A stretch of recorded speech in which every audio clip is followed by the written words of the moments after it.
Welcome in, belly up, have a seat and grab a drink as we talk some Wingman fantasy football.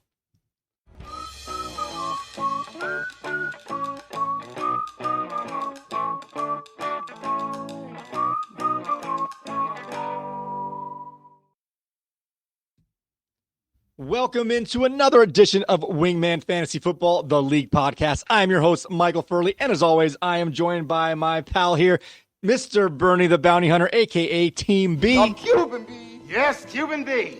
How are you doing today, Bernie?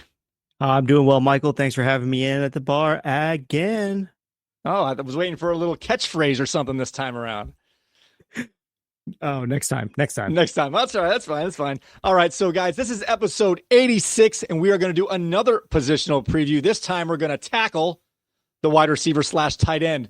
For all of you that are unaware, in the Wingman Fantasy Football League, I don't think, and I make the rules, I don't think tight ends are good enough to roster all 12 or 15 of them. So we mix them in with the receivers. So only the top 6 are usually rostered. And in a pinch, we can always pick up those mid-tier tight ends if we have bye week or injury concerns. All right. Before we get any further along, though, I do want to make sure that everyone is in the room. So let's make sure everyone's here. Wingmen assemble! All right. So, what is your quick thought on the merging of wide receiver tight ends before we get any further along here, Mr. Bernie? I'm okay with it, but I'm not a fan of it. I think that it needs to be a separate category, but I understand the reasoning behind it not being it. Very good. Also, for our league members out there, we are officially up to 12 managers once again. We dropped down to 10 last year, and it was okay, but we are back to 12 as both Ben's brilliant team this time around and Crazy Fish, that is Andrew, he is joining. They're both joining us back after a year hiatus. So we have 12 teams. We'll have 3 divisions, 3 division winners, and 6 teams making the playoffs. Just a nice, even way for the season to go. What do you think about that one? I like it. I think it's good. It's a good change. I like it. All right. So before we get into our positional preview of wide receivers, we are going to check in on the latest news and notes really quickly. All right, we have a short list of news this week, and that is good news because all the games this week, as far as the early Sunday games, have occurred, and they were minimal to pretty much no injuries, but there are a couple minor ones, of course. But the biggest news is that Gardner Minshew has been named the Week 1 starter for the Las Vegas Raiders. The stash is going to get behind center once more to see if he can throw some ducks to some receivers that need some help.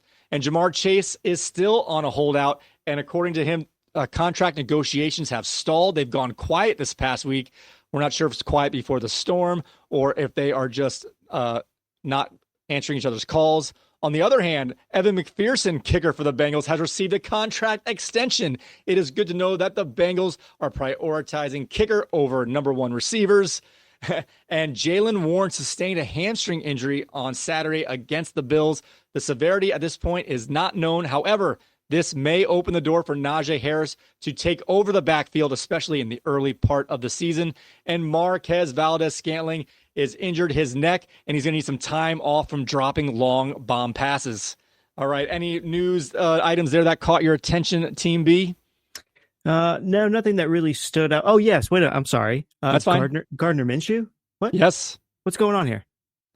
Aiden O'Connell is going to take a back seat. I watched that game last night. They played their starters, at least Zamir White played in the second half, and as did their tight ends. But Brock Bowers did not play at all, neither did Devontae Adams. But they had Minshew play for over a quarter, maybe a quarter and a half of a quarter, and then O'Connell came in for most of the rest of the game. And neither looked great. O'Connell looked pretty bad once again. Yeah. Maybe Gardner just has that attitude and that edge that the coach is looking for. Yeah, they're realistically, we're kind of hoping Minshew will get the starting job the whole time, as he is competent and he's sustained some high level receivers in his day, but he's not very good either. He's a risk taker. He's like a Carson Wentz type of player, or a Jameson Winston type of player. Not as turnover prone, but you might have a quarter and a half of nice play and then a quarter of trash. But Aiden O'Connell he just can't get it. He's just not good enough. Yeah, I love me some famous Jameis though. I'll ride him. He's got some big big points on that big arm sometimes. Yeah. And we don't get negative points in our league. No, we have no negative interceptions. points, and that is a big. Some people aren't used to that, but so when you look at our rankings from our WDK, keep in mind that we do not put in their negative rankings. So if you think a quarterback is going to throw the ball away, you take that into consideration yourself. Speaking of the WDK, it is coming out on Monday, later today at the end of business day. So go ahead and go to wingmanfantasyfootball.com and you can go ahead and pre-order. And by the end of tomorrow, you can order your copy of the WDK. Are you excited about this? Oh, I am very excited about this. The Wingman Draft Kit might be the single best investment as far as winning a fantasy football league this year. Wow, that's high praise. You know what? You know who else has high praise? Our famous celebrity endorser, and we're going to see what he has to say about our WDK.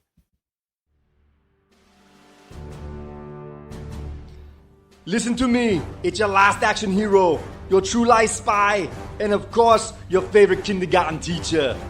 I want to let you know that it is not a rumor. The Wingman Draft Kit is the best tool out there to prepare you for your fantasy football draft. Let Bernie and Michael pump you up and get you into the best shape of your life in terms of draft day preparation. With Wingman consensus player rankings, ADP, tier rankings, including cross-reference material to other major fantasy sites. With positional strength of schedules, mock draft results, and so much more. The WDK will help you dominate your league and dominate the competition. I need you to get down to wingmanfantasyfootball.com right away to order your copy of the WDK, the Wingman Draft Kit. I've got to go, but don't worry, I'll be back. But right now I must head to the chopper. Hasta la vista, baby.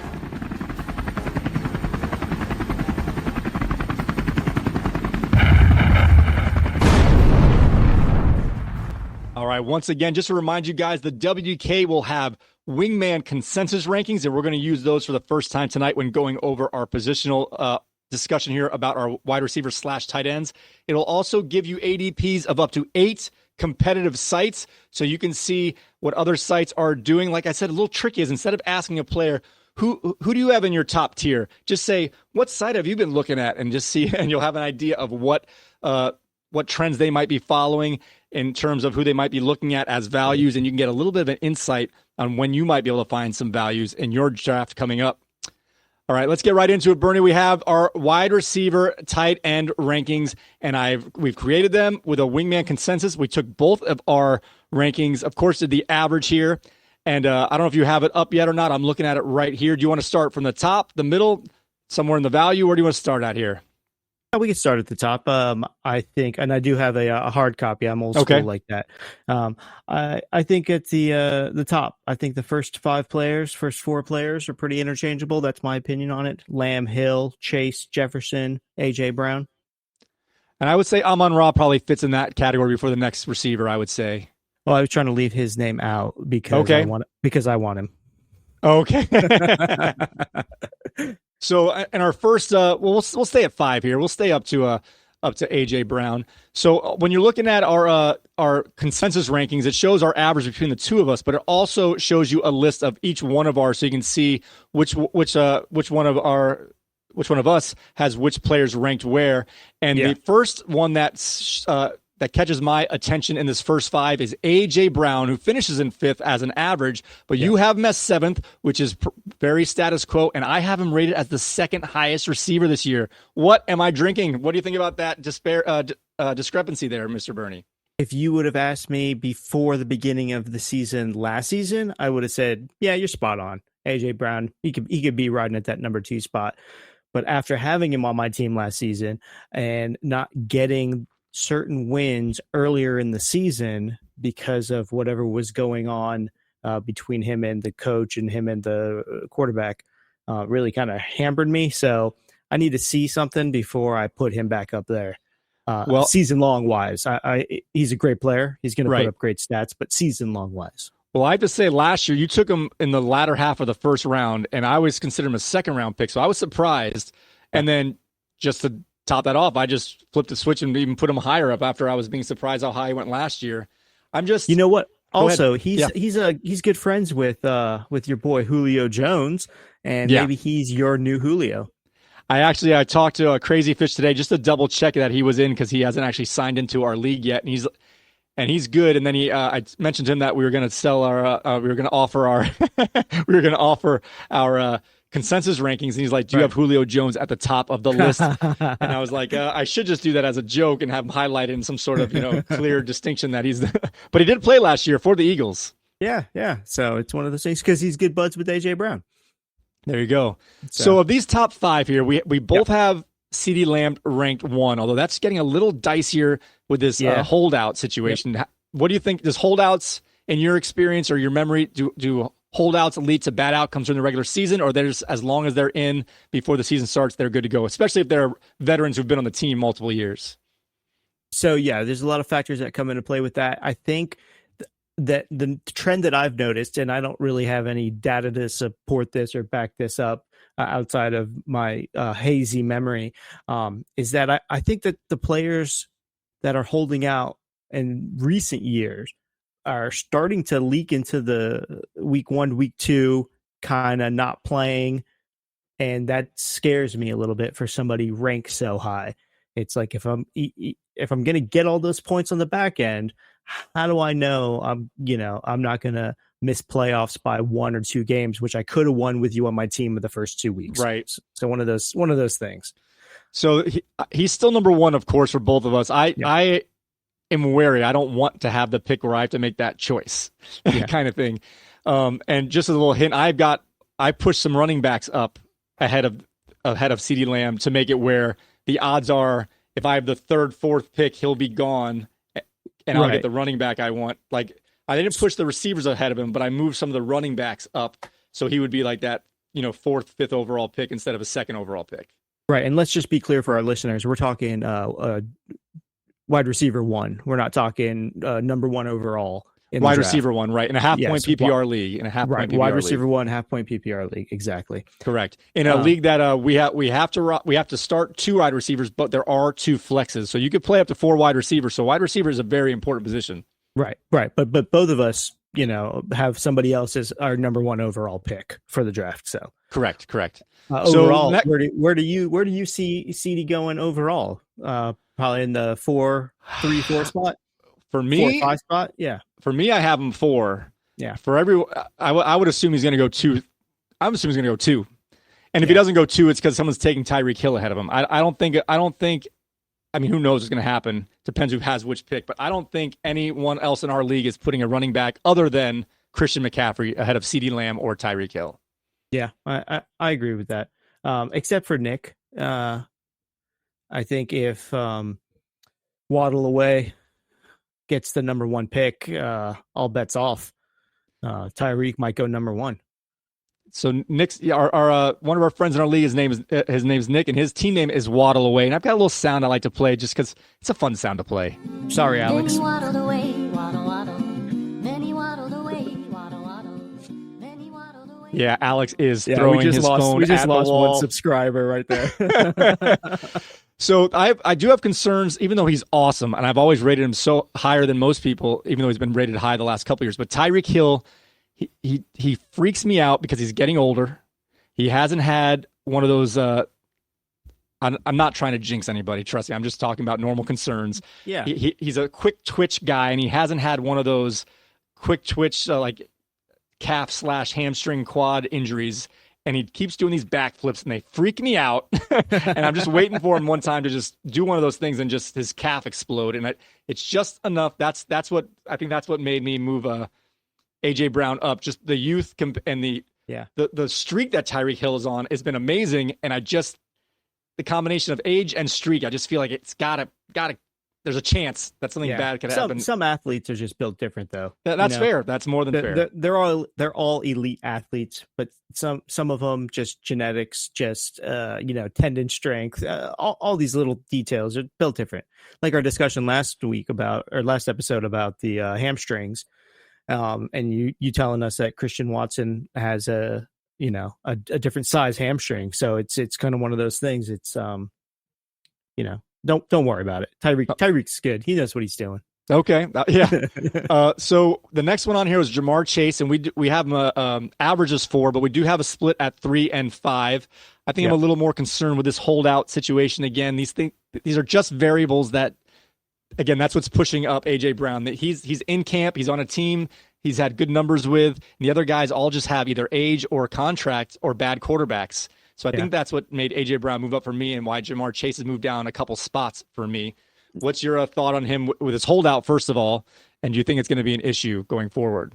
Okay, so again, don't want to throw shade anybody's way, but something about the Bengals. I mean, they're great, and I would definitely want them on my team.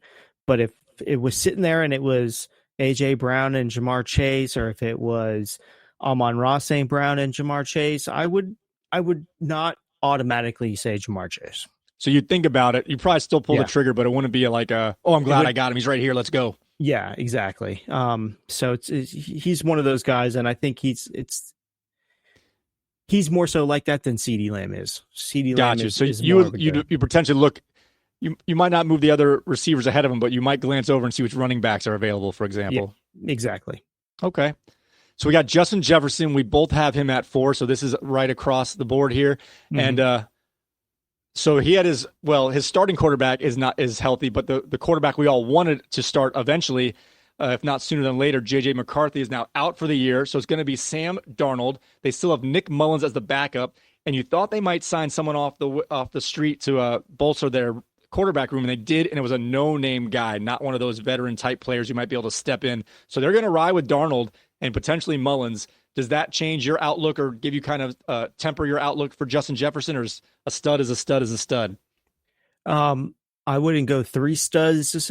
Okay. But I would go 1 stud, and I would say it does temper my enjoyment of drafting him a little bit. Being that he was the number 1 overall consensus pick last year, falling to 4th in receiver is a drop, but still he's going to be in the middle of the first round between, I would say, picks 5 and 9.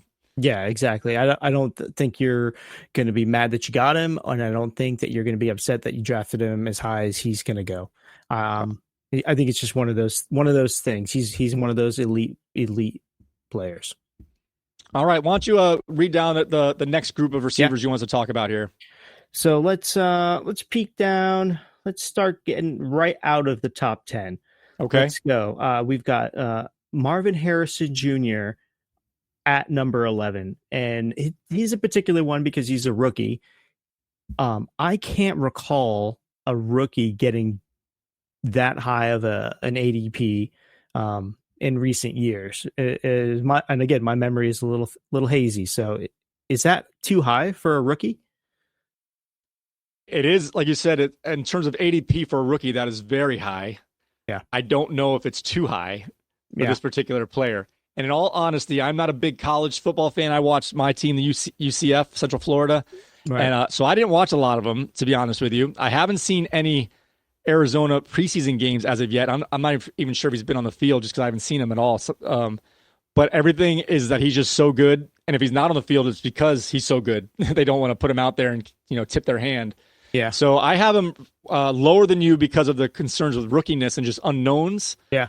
But I'm just going to, this is one of those things, this is word of mouth. Everyone says he's the best prospect out of coming out, and he's great and everything else. So if you want a piece of the Arizona passing game, he's de facto number 1. All else they have would be like Trey McBride, and that's a tight end. Right. And so on either side of him, you've got Cooper Kupp at 10 and Puka Nacua at 12. Let's talk about those two guys. That's so this is another one of our right? wider discrepancies here. This might be the next big one in the list here. We have Cooper Kupp.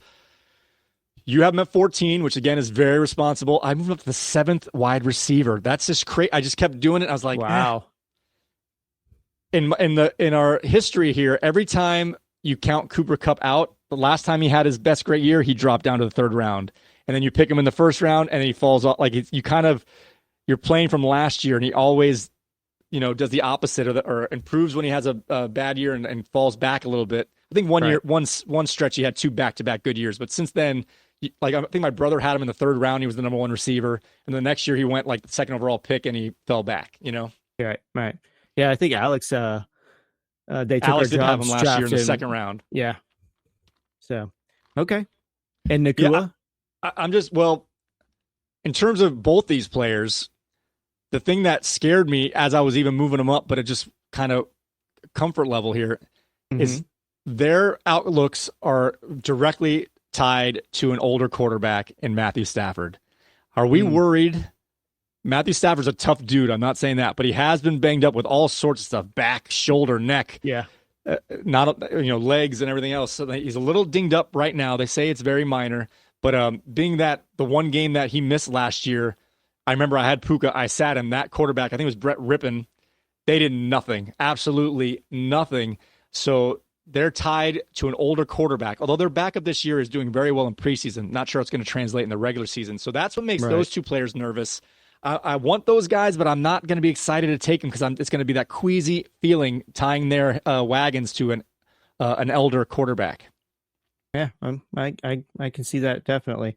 And then the last thing I really see here, as far as that little grouping right there, would be that Travis Kelce would be our first tight end off the board in the mix of wide receiver tight end position that we hold in our teams. And he's going at 17. And we both put him at that same spot, or 17 and 16. So like we both had, that was the time where the best, arguably interesting enough, we both put, I'd have to double check here. Yes, we both put Kelce ahead of Laporta.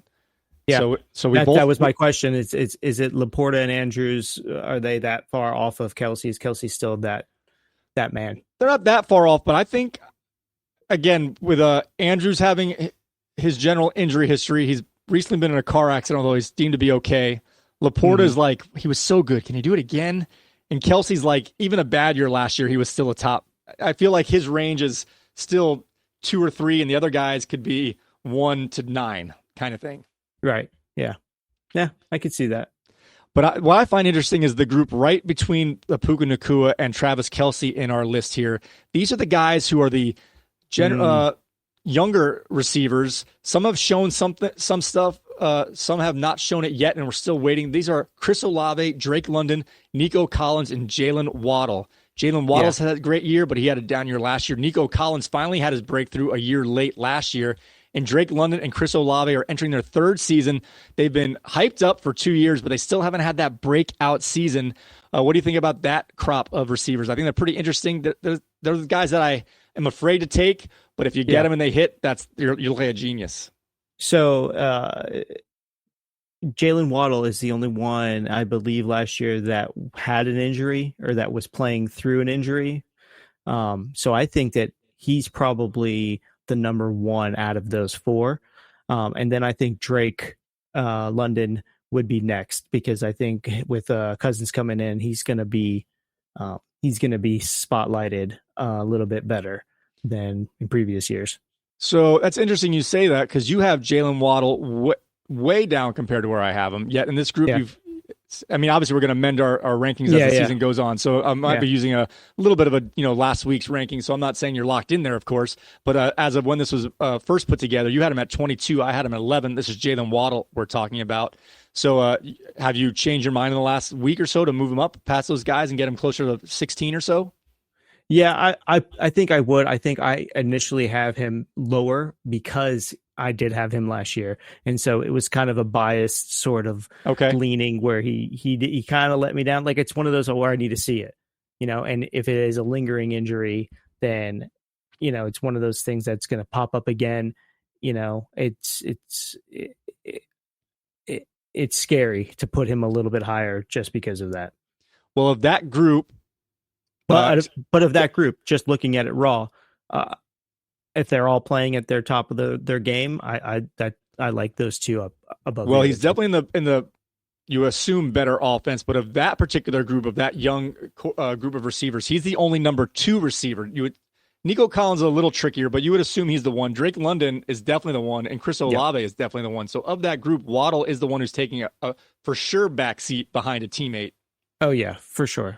But raw talent wise, I think he's a little bit above of those guys.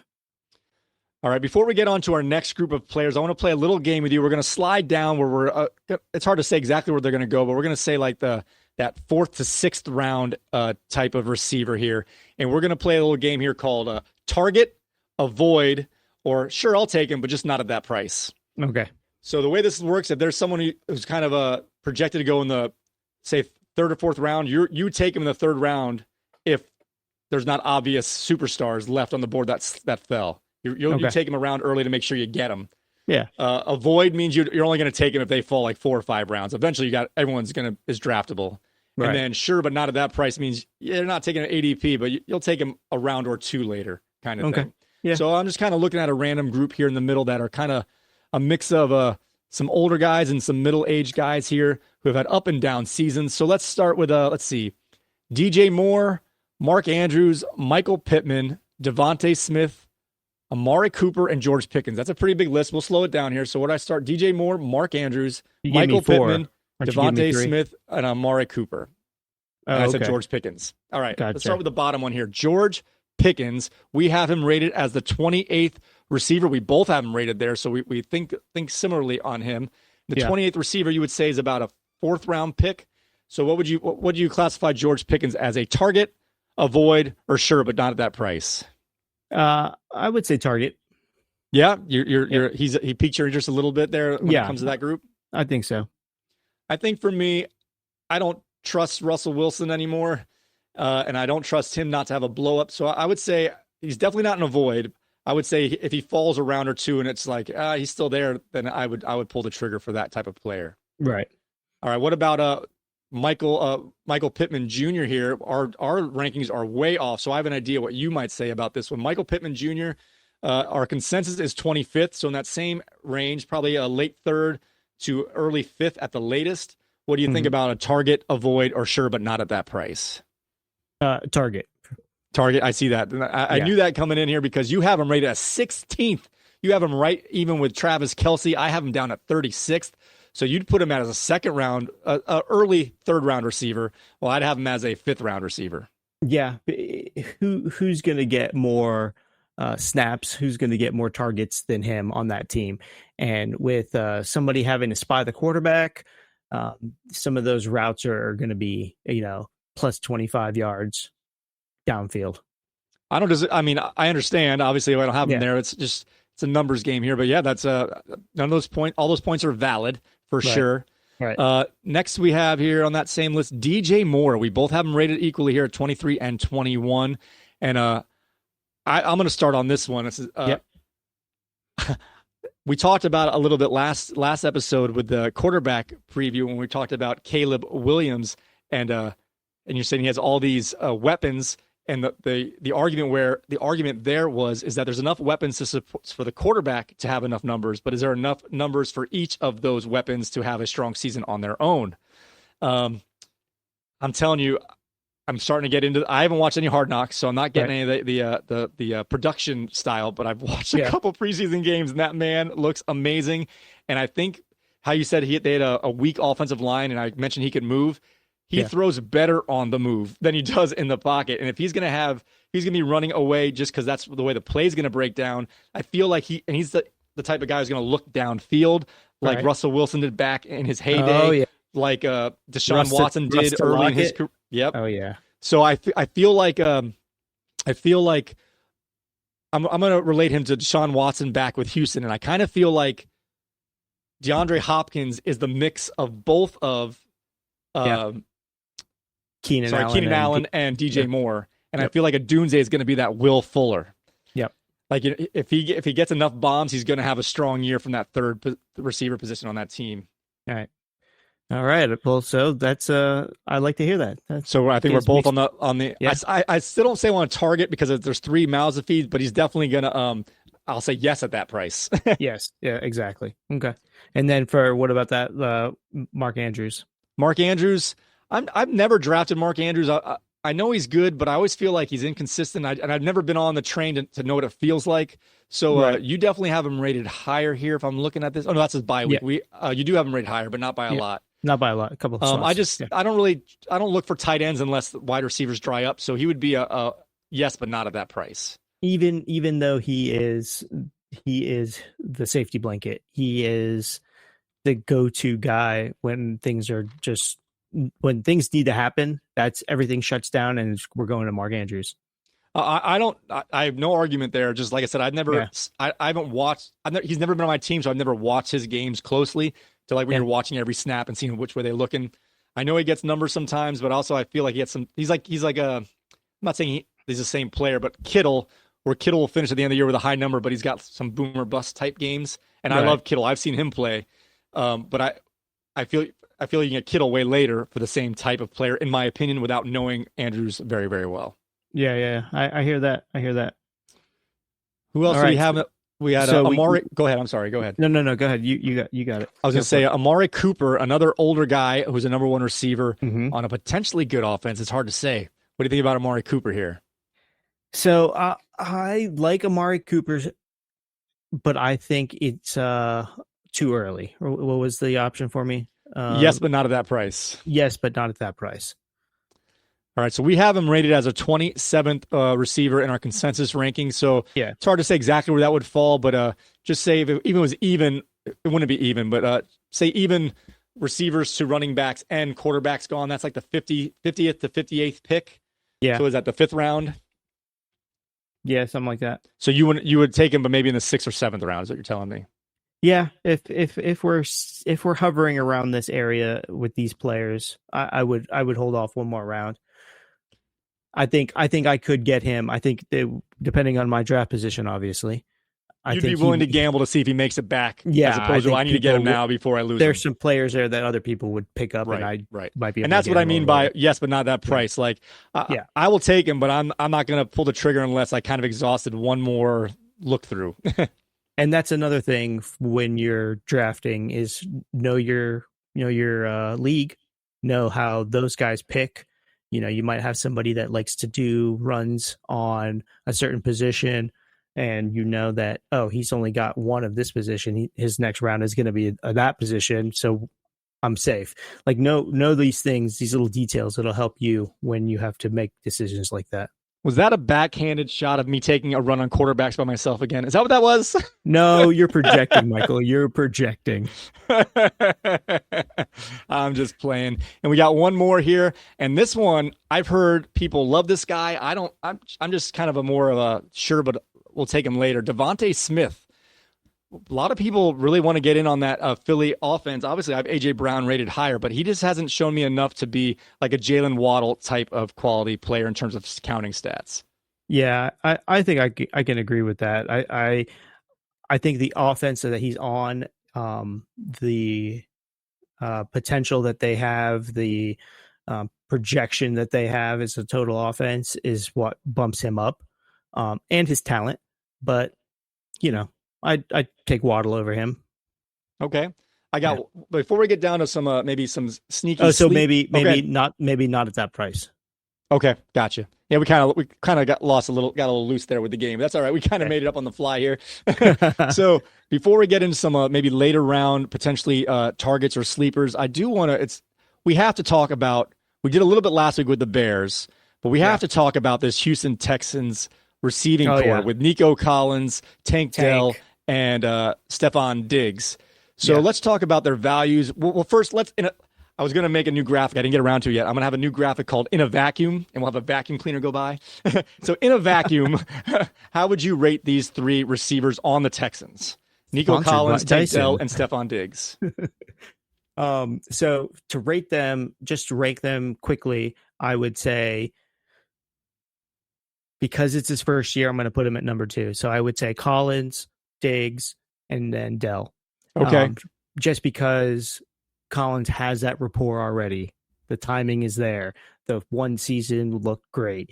And then Tank Dell is going to be a good player, but he's not elite like Stephon Diggs is. So maybe next year I would do Diggs, Collins, Tank. Okay, so you still have faith. A lot of people have it Diggs third for a handful of reasons. Age, being new to the team, potential attitude problems. But you have faith in Diggs, and you just think it's going to take him time as opposed to any kind of talent deficiency going forward here. Oh yeah, absolutely. I have faith that his talent is that good. So if both Diggs and Tank Dell are on the board still, are you waiting? Do you have Diggs that much higher than Dell where you would take him, or are you waiting to see which one goes and then you're just going to take the third? If you were to take one at all, obviously. Yeah, I would wait.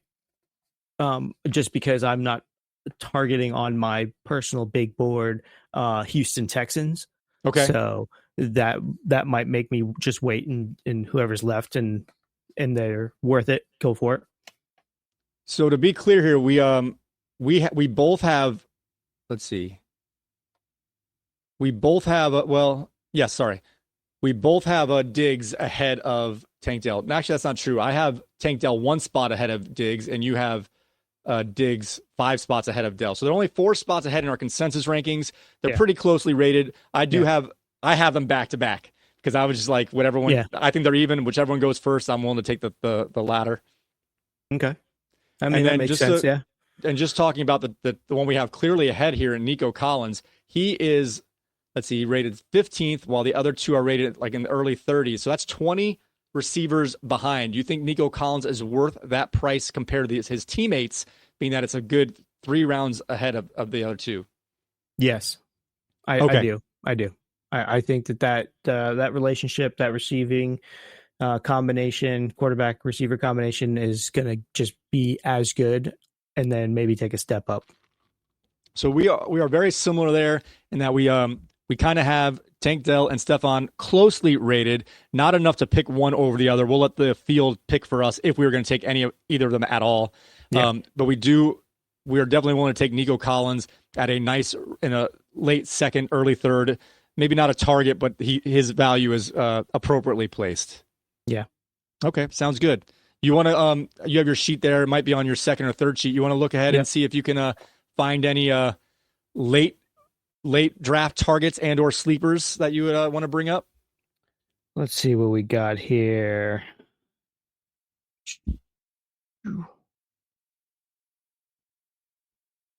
Put me on the spot, Michael. Put me on the spot. I'm sorry. That's my fault. Jonnu Smith. Okay. Oh, wow. What number is he at here? So we've got him all the way down at wide receiver, tight end, 106. Whoa, you went way down. Okay. Yeah. All right, Jonnu Smith. I didn't even rate him. You had him at okay, go ahead. Rate him. So Jonnu, and maybe it's a homer pick because he was on the Falcons, and he was productive enough on the Falcons. He's now on the Dolphins. And Mike McDaniels has made some comments about, using the tight end position a little differently than he had in the past. So, it's one of those things. If you got an extra spot on your bench, know how many spots you got in your league, it might be a nice little stash away, my little watch list. If you're playing Yahoo, just keep him in the back of mind, pick him up when you see an opening, maybe for a bye week or something like that. So I'm going to go a little higher. That's a little low for me to have a strong opinion on those types of players. So let's see what we got here. A lot of these are just kind of like guys that just kind of fell into their spots. So I'm trying to see if anyone that I would target a little later. I got one for you. Go ahead. Let me hear your take on Gabe Davis. I'm looking at him right now. We both have him the same, 71 and 74. He came in at 72 on the consensus.